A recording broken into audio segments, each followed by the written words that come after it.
One of the nation's top constitutional lawyers sounding the alarm on what he sees as a radical expansion of presidential powers. And some brand new Fox polls suggest the American people are equally concerned. 60% now say they disapprove of the president using executive orders to go around Congress on his agenda.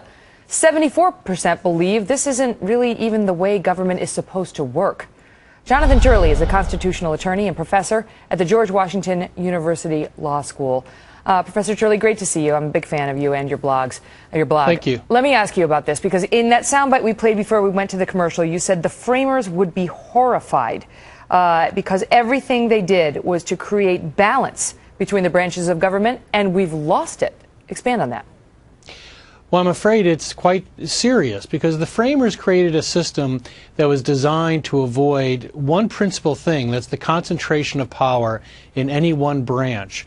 Because that balancing between these branches in this fixed orbit is what not only gives stability to our system, but it protects us against authoritarian power. It protects civil liberties from abuse.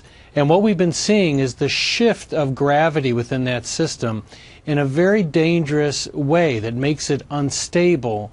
And I think that's what the president is doing. I think that we've become a nation of enablers. We are turning a blind eye to a fundamental change in our system. I think many people will come to loathe that they remain silent during this period. It has nothing to, we heard a lot of objections when President Bush expanded the powers of the presidency from the left and from the media. They haven't been raising the same objections now that we have a Democrat in the White House, and you say they do so at their own peril. Well, I'm afraid this is beginning to border on a cult of personality for people on the left. I happen to agree with many of President Obama's policies. But in our system, it is often as important how you do something as what you do. And I think that many people will look back at this period in history and see nothing but confusion as to why people remained so silent when the president asserted these types of unilateral actions. You have a president who's claiming the right to basically rewrite or ignore or negate federal laws. Now, that's a very dangerous thing. It has nothing to do with the policies. Why is it so dangerous? Why is it so dangerous? I mean, what's so bad that's going to come of this? Well, you know, a system in which a single individual is allowed to rewrite legislation or ignore legislation is a system that borders on authoritarianism. Because I don't believe that we are that system yet. But we cannot ignore that we're beginning to become a system that's a pretense of democracy. If a president is allowed to take a law and just simply say, I'm going to ignore this, or I'm going to shift funds that weren't appropriated by Congress into this area. The President's State of the Union indicated this type of unilateralism that he has adopted as a policy. Now, many people view that as somehow empowering. In my view, it's dangerous. That is, what he is suggesting is to essentially put our system offline.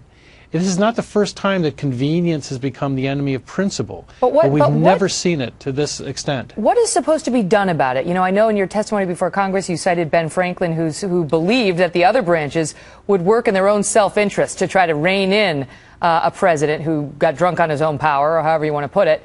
You know, Congress doesn't have, they can withdraw money, they can move to impeach, they can file lawsuits, which they've done. I mean, what are they supposed to do?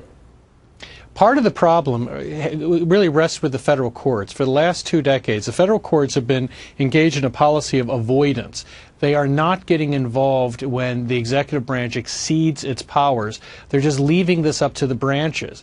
And often they say, well, Congress has the power of the purse. Congress can simply restrict funds. But one of the complaints against President Obama is that very clearly dedicated funds in areas like health care have been just shifted by the White House unilaterally to different areas. And the courts have adopted this avoidance principle. I am astonished at the degree of passivity in Congress, particularly among Democrats. You know, I first came to Congress when I was a young page, and there were people that fiercely believed in the institution. It didn't matter what party held the White House. Right. But we're seeing now the usurpation of legislative authority that's unprecedented in this country. JonathanTurley.org. I recommend it. Thank you so much for being here, sir. Thank you, Megan.